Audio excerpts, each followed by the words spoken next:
Alis na tayo. Giginaw yung tenga ko ah. Actually, hindi naman ganun kalamig. Trip ko lang isuot yung bonnet ko. Yan. Diba? Punta tayo kay Beth. So, ayan, naglalakad tayo.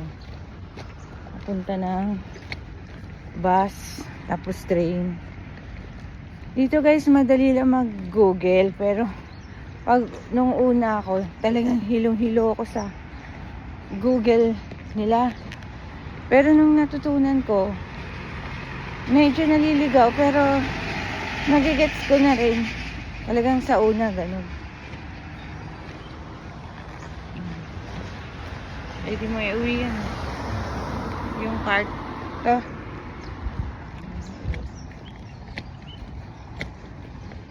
Nagaan sila eh. Parang ang gugupit ng damo. Wala yung government.